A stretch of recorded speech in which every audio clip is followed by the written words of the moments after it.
Hello, my impatience.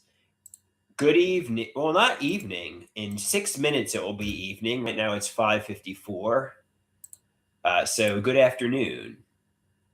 Good afternoon. But in 6 minutes, it will be evening. So, I'm sharing this on social media so you can join and engage with me if you choose to do so. Um, okay, here we go.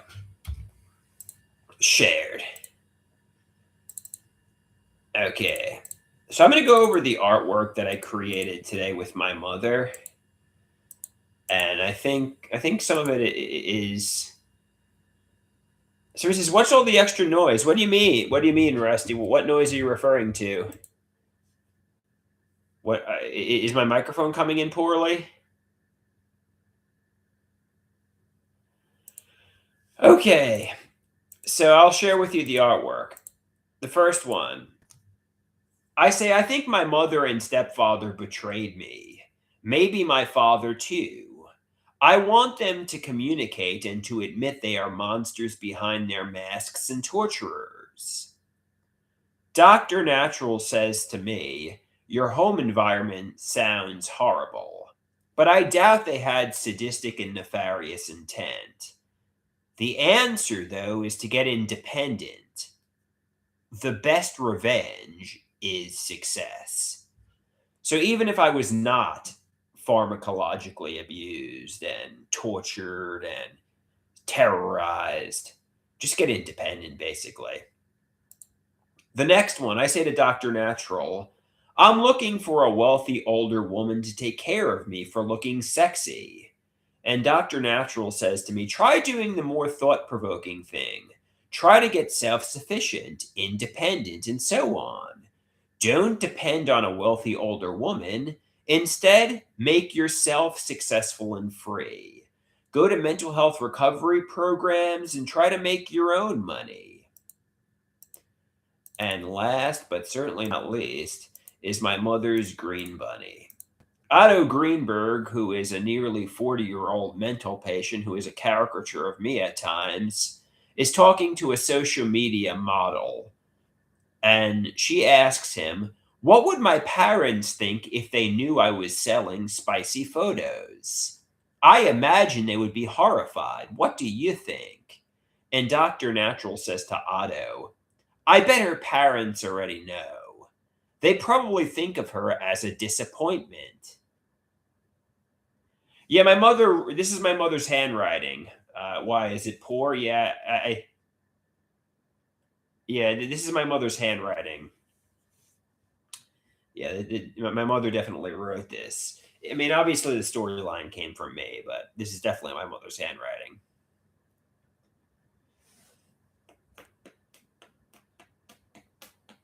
Okay, so now that we got that out of the way, I'm here. Hey guys, how are you doing? I think my mother's making pork chops for dinner, but since we did artwork, she got a late start on it, and it will be ready around 6 p.m. It's 5:57 now. Ugh.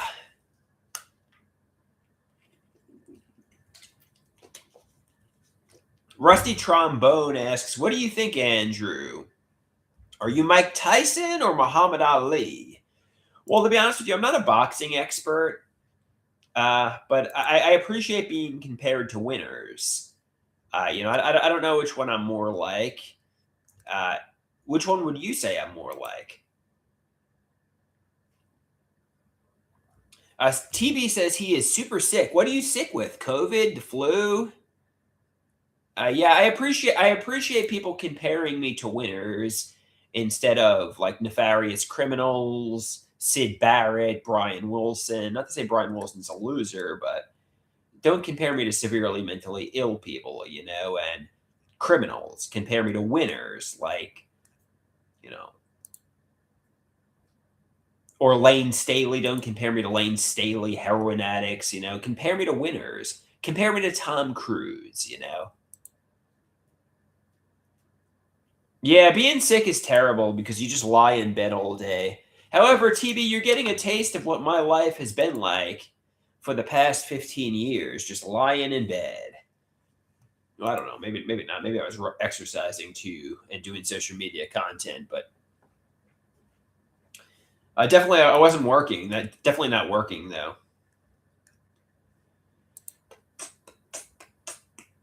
How sick are you? I know a few weeks ago I had food poisoning, and basically I just slept. I just slept for like 36 hours, and when I woke up in 36 hours, I was good as new, but I was sick for like a day. I couldn't even get out of bed. It was bad. Yeah.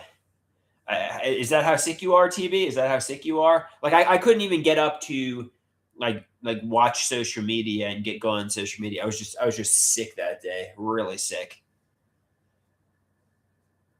TV says pretty much he's that sick. Yeah, sorry to hear that. I notice as I get older, I get sick more frequently. I don't know if when you approach 40, if your immune system weakens. I know in my 20s I never got sick, but as I'm approaching 40, I'm getting sicker more often for whatever reason. Somebody says, "What got you sick with food poisoning?" I think it was something from a supermarket, whether it was sushi or you know cheesecake or um, vegetables. But something got me sick. Something got me sick.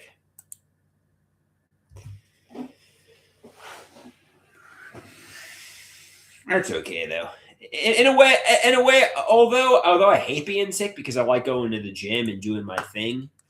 Uh, in a way, it's kind of in hindsight a little fun, if that makes sense. Because it's like, hey, I was just so sick. I mean, I was afraid I was dying at first, so it wasn't cool while it was happening. But in hindsight, it's like, oh, that was kind of cool. I slept for like 48 hours, so that's kind of interesting.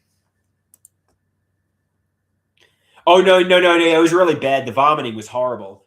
Like I vomited to the point I couldn't vomit anymore, and I was still vomiting. It was just like, oh my god. Yeah, actually, in hindsight, it was terrible. I guess it's just like a battle scar. Like saying I survived the food poisoning war.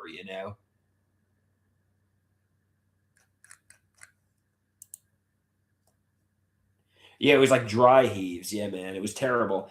And I couldn't get out of bed. I had the chills, and it was bad. I thought I was gonna die. I thought maybe I ate something toxic, but I didn't die. I think it was just food poisoning. You try not to work. I mean, I probably should have went to the urgent care or my doctor. I didn't. I'm like, hey, I'm just gonna grit my teeth and tough through this, and I did, and I'm back to normal. My friend seems to feel that it was probably the shrimp in the sushi that got me sick. But yeah, it was bad. It was bad. La la la la la la la la la la la la la la. So, like, what are the symptoms you're experiencing, TB? Are you lying in bed? Are you puking? Like, what are the symptoms you're experiencing? I'm a doctor. I'll diagnose you and tell you what you got. Yeah, Dr. Andrew's going to diagnose you. See, TB's going to say, "I'm going to give you the symptoms. Let's see if you can diagnose me. All right. Let's see if I can diagnose you here. If it's a sore throat, I'm going to say COVID or strep.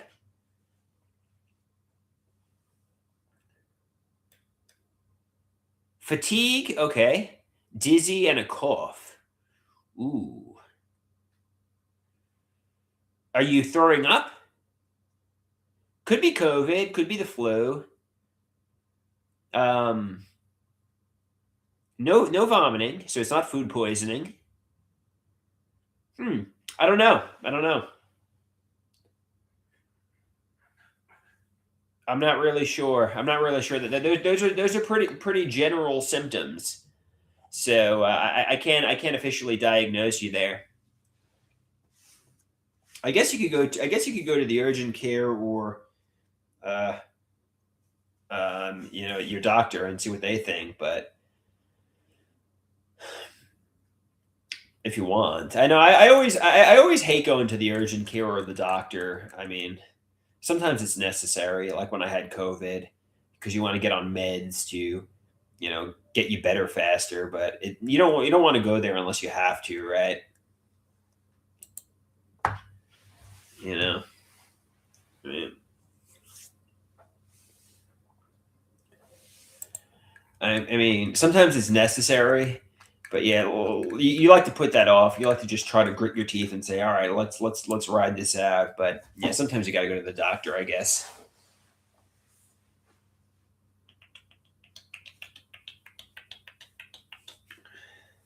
Let's ride this out. Let's see how long I can go through this before I have to go to the urgent care or doctor. I was gonna see my art class friend Ellie today, but the roads were kind of icy in New York, and I said to her, "Well, I'll see you soon, but I don't really want to drive there, then back to my house, then back to your house, then back to my house. It's a lot of driving for me." And I said, "Could we maybe I drive there? We do the artwork and videos there, and then to save me one trip." But she didn't want to do this for whatever reason. So I'm like, okay, fair enough. I mean, she wanted to come back to my house, but I'm like, all right, we'll do that soon. We'll do that soon. But yeah, it was a lot of driving, and the roads were icy, and it was cold out, and it was snowy. So I'm like, all right, it's kind of dangerous riding conditions. So we'll do it another day. So he says, "Be careful. You don't want her to give you one word replies." I'll see her soon. I'm seeing her tomorrow at the art class, and I'll see her probably Wednesday or Thursday or Friday. We're on good terms. We're on good terms. All good, all good. But yeah, it was a lot of driving, and the roads were kind of treacherous today.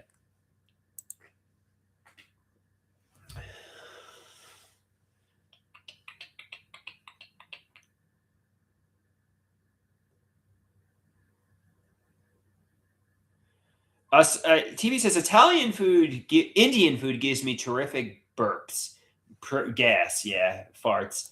I like Indian food though; it's really delicious. Actually, my art class friends introduced me to Indian food.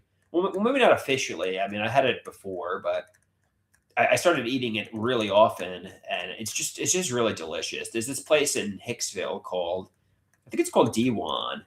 We love it. It's like one of our favorite restaurants, and yeah, it's really delicious. It's really yummy. We just love D1.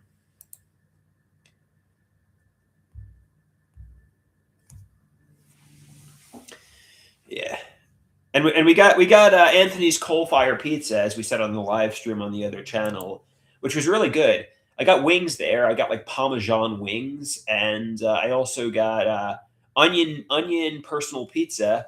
I kind of pigged out, but I was kind of glad. I was kind of eating like a slob. They didn't have boneless wings, so I was kind of making a mess. But I didn't care. I'm like, hey, if you're gonna pass gas, I can eat my wings like a slob. But they say if you're around somebody, you should try to be have good manners, have good charm. You don't want to be like a slob who gets wings all over his face, because eventually you're going to just start to the little things are going to start to peeve and annoy the partner. So you want to try to you want to try to eat your wings neatly. That's why when I go on dates, I typically don't get wings, because it's really messy. It's really gross. Even pizza can be messy. I think it's best to stick to something where you don't get sauce all over your face. It's best to stick to something where it's neat. I mean, at least on the first few dates. Maybe when you get to like the 20th date, you can just start getting pizza all over your face.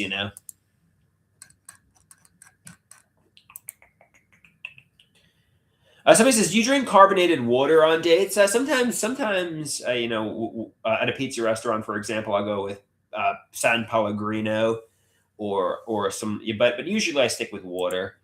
At Italian restaurants, I'll go with like sometimes San Pellegrino though.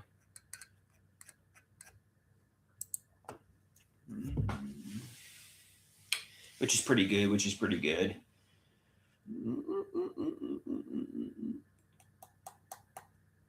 Somebody says you better have the tangerine beef. Yeah, the tangerine beef is good. I haven't had it in a while. I've had it 3 times maybe in my life from Kwang Ming. One time immediately after I got out of the psychiatric hospital, and it was really delicious. And I had it 2 other times, I believe. Every time I had it, it was on a special occasion. I kind of forget what the special occasion was, though. It's kind of pricey, but it's really good.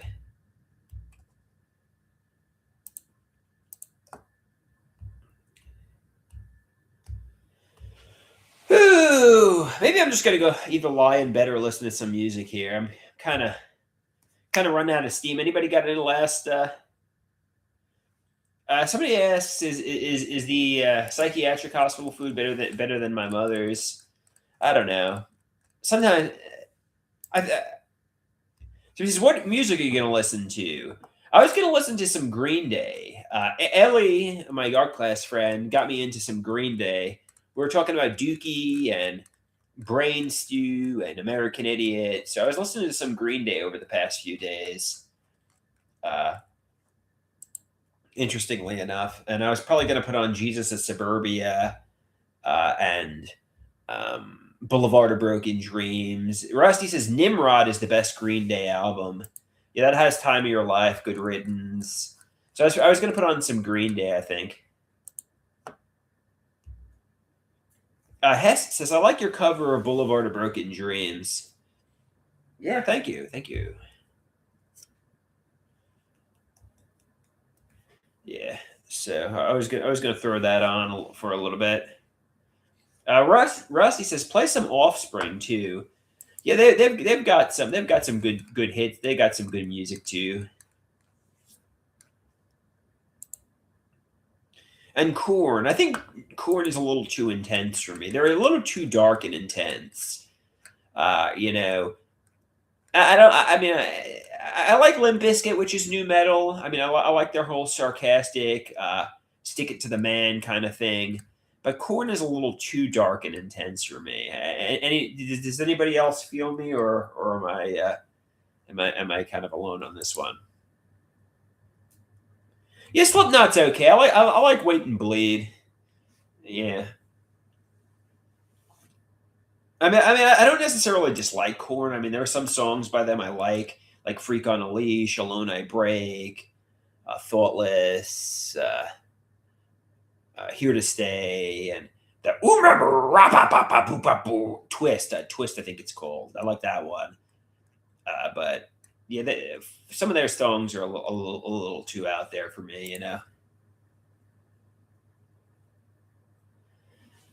Piss asks, "Have you done a Wait and Bleed cover?" I don't think. I felt the air rise up in me. Do do do do do do do do. Yeah, yeah. I think people imagined, I was going to be like the Corn band, the new metal band, but I want to be more like Green Day. Like Bleeding Heart liberals who are softies. I don't want to be like. Remember, that's not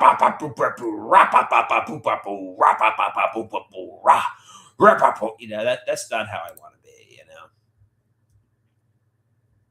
And I don't want to be Corn.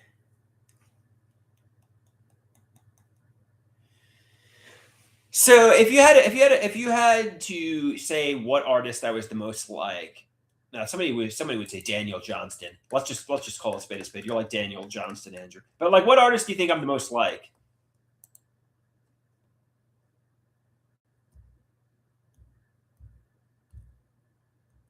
And no, like Daniel Johnston. You're not like Green Day. You're not like Corn. Horn Dogs is Brian Wilson. I appreciate that. Sid Barrett. Fuck you. They're comparing me to losers. No, but what are Perry Saturn, Sid Barrett, Perry Saturn, Lane Staley, Wildman Fisher. Thank you guys. Thank you.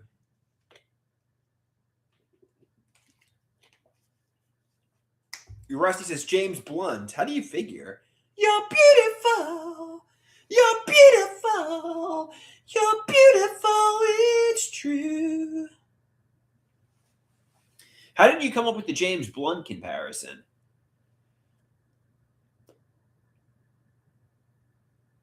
Mm. All right. Somebody says, I don't know who Wesley Willis is, but I don't know a lot about Primus except the song My Name is Mud and the South Park theme. That's literally all I know by Primus. And they slap the bass. That's all I know by Primus. I don't know much about them. So if you're recommending I do a Primus song other than My Name is Mud and the South Park theme, that's just impossible for me since I don't know it.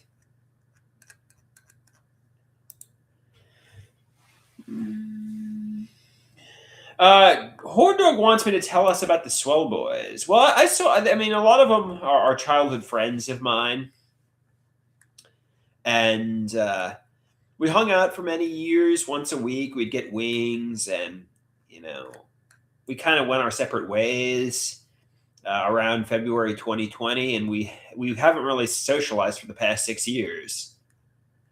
So yeah, they were kind of fair weather friends. I kind of feel like they're hanging out with me as an afterthought, you know. Somebody says, "Do you think they were embarrassed by the name?" I don't think we really referred to ourselves as the Swell Boys very much. That when we hung out, I don't know. I feel like they did the more fun activities when I wasn't around. They were hanging out with women and doing more fun things, and they just pity got wings with me once a week or so as like an afterthought. In fact, I think one of them slipped up and they said like after COVID, yeah, I was looking for an excuse to just end this basically, you know. And yeah, I don't think they were really thrilled getting wings with me. I think they were just doing it just for the sake of doing it.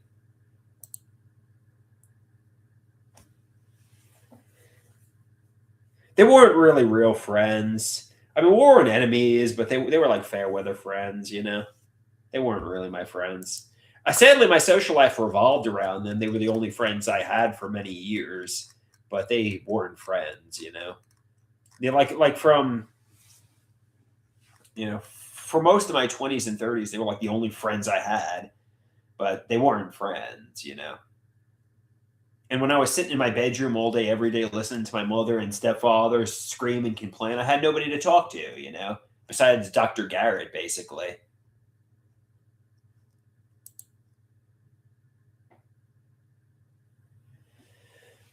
So, I mean, there's that. So, how is Dr. God? I haven't talked to him in years or a year or two. So, yeah, thankfully I had him to talk to, but I had my therapist. My therapist was like my best friend.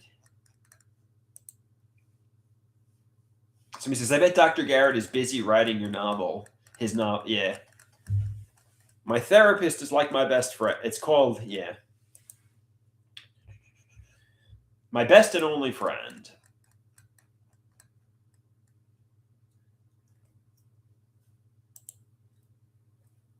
La, la, la, la, la, la, la, la, la. Thankfully, now I got some art class buddies, so those times are behind me. But they were pretty dark for a while, right?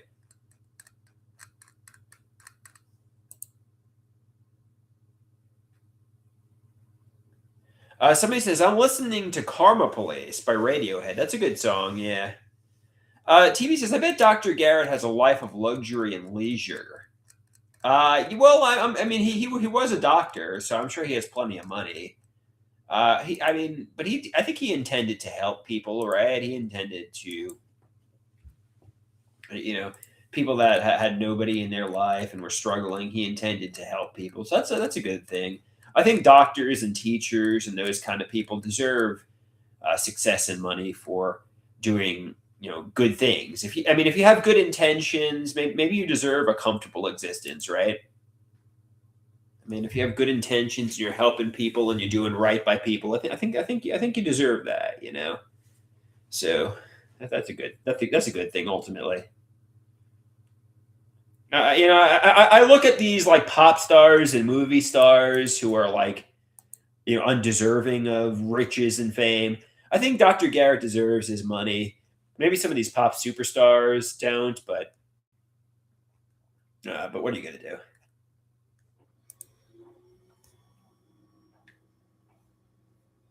Rossi says, I like how Dr. Garrett tried to sway you away from being humiliated by wealthy older men. He was a good dude.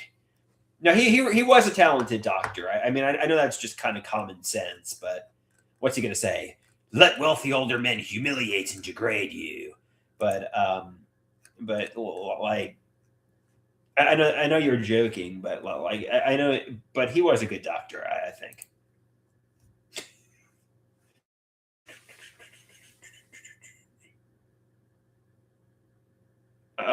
Russ says some of these therapists, man. I guess some therapists could have bad intentions and could intend to hurt you. I mean, I don't know. I mean, I guess that could happen. I mean,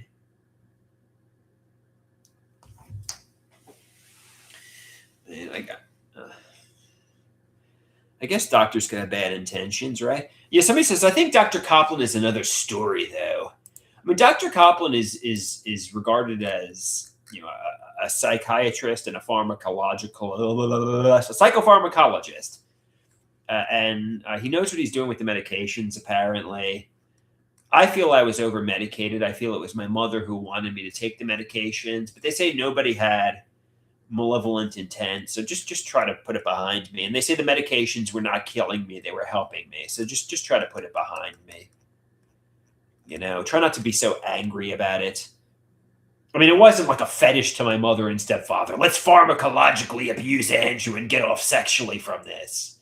Like no. I think they were medicating me because they thought it was necessary.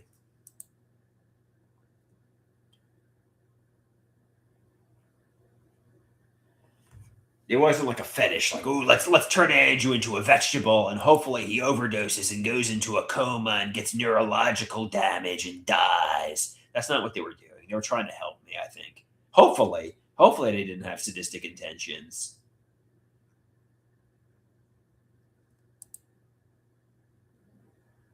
A horn dog says, how do you think you will turn your life around? Well, the answer is to get off social media, get a job, make some money. Maybe I could talk to my art class friend and find a way to get some independent living.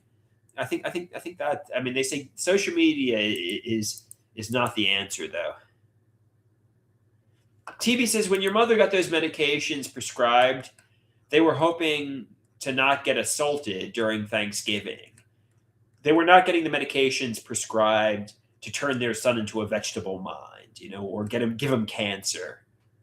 They were prescribing the medications because they thought it was necessary. Even though I think it was reactive abuse that got the medications prescribed, me reacting to narcissistic baiting and a toxic home environment, just whatever, just put it behind me. Dr. Copland said the medications don't cause cancer, so just put it behind me.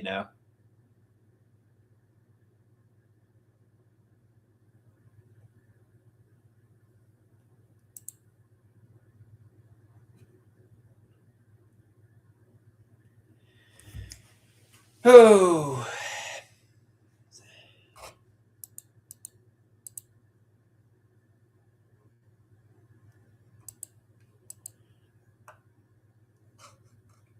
So he says, how come you don't go hard on Copland for giving you all those medications?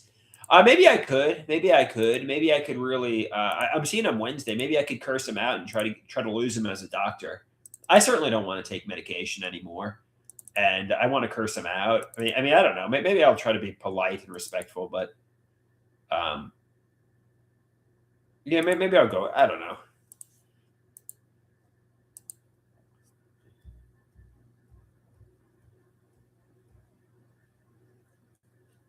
Yeah, I'll just basically tell it like it is. I'll go into the session and just say, hey, look, I don't think those medications were really necessary, and I think it just yeah, whatever.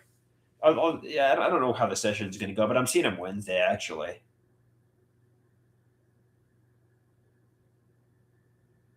Horn Dog says maybe call out sick for the session and say you aren't feeling well. I could do that. However, my mother will yell at me if I do that. She's going to force me to see the doctor. So I could just kind of like half-ass my way through it and just say, hey, yeah, we're going to remain the course. I'll continue to take Abilify, blah, blah, blah, blah, blah. And then, yeah, I'll say, Mom, make the appointment like 3, 4, 5 months from now. I don't want to see him every month.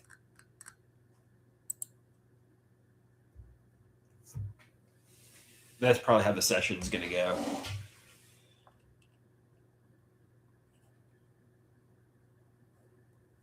Yeah, I mean, my mom says it's somebody says it's a forced appointment. It really is, but my mother says we need the Abilify. You need to take something. You can't be medication free.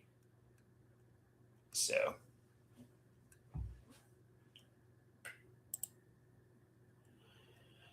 but yeah, I don't want to go, and I don't want to take meds. Stop taking the medicine, Andrew. I want to stop taking the medication. Frankly, but my mother isn't allowing me to. She says she'll kick me on the street. I don't want to. I don't want to fucking fight with my mother. It's sometimes like to live at her home. I need to take at least the Abilify. So just comply with that because if I don't want to fight with her, you know what I mean. She's really stern. She's really strict, and I just don't want the battle. Somebody says, your mother wants you on the mega regimen of medication again. Yeah, she does. She wants me on more medication. I want to be on less medication, and we're meeting in the middle.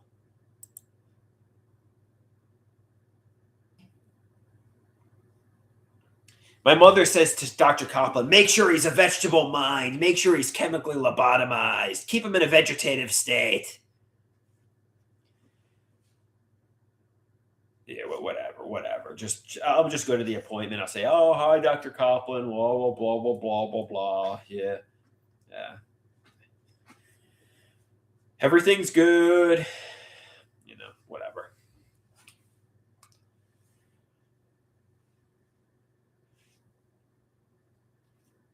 All right, guys. I think I'm gonna get going here. I'm gonna listen to some Green Day. I think I'm gonna listen to some Green Day, not Korn.